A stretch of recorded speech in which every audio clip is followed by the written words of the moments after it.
Y queremos hablar sobre la situación de los derechos humanos en nuestro continente, en América Latina. Lo tengo al teléfono. Gracias por atendernos en Deutsche Welle, José Miguel Vivanco, director de las Américas de Human Rights Watch. ¿Qué tal? Muy buenas noches desde Washington.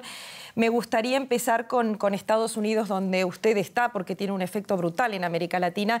En 2017 las detenciones de inmigrantes en Estados Unidos aumentaron un 40% y las medidas migratorias de Trump están teniendo un impacto devastador en Centroamérica y en México también. Una tendencia que parece infrenable. ¿Qué puede hacer Human Rights Watch al respecto? Muchísimas gracias por esta entrevista con Deutsche Welle. La situación efectivamente en los Estados Unidos se ha agravado, especialmente para los inmigrantes indocumentados, donde en los primeros 8 meses del gobierno del presidente Trump se ha multiplicado varias veces las detenciones de inmigrantes que llevan años, décadas, viviendo en los Estados Unidos.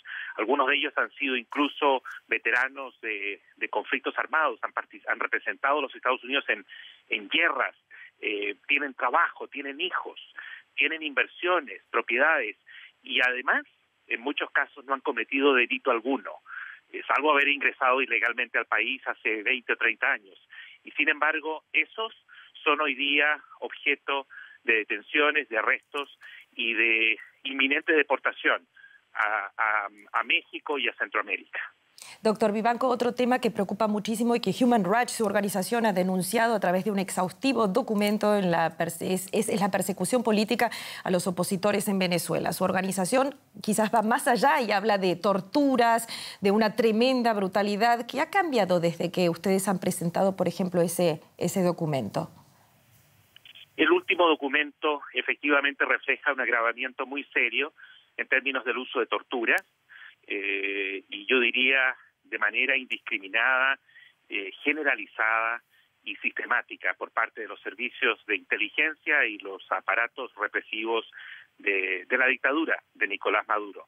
La situación se sigue agravando. Lo que sí está cambiando es la opinión sobre el régimen que gobierna Venezuela a nivel internacional. Felizmente, por ejemplo, la Unión Europea ya acordó el aplicar sanciones individuales con congelamiento de visas e inversiones a aquellos funcionarios que participan en hechos de corrupción y abusos en materia de derechos humanos. Acá lo importante es informar y educar a la opinión pública mundial sobre lo que ocurre en Venezuela, como también sobre lo que ocurre en otras naciones donde se violan los derechos humanos de una manera sistemática. Doctor Vivanco, una pregunta muy rápida, porque las elecciones en Honduras dejaron un mal sabor de boca a la comunidad internacional. Estas son las últimas elecciones este año, y la comunidad internacional ha reaccionado diferente que con Venezuela. ¿Usted ve ese doble rasero con temas de derechos humanos también en América Latina?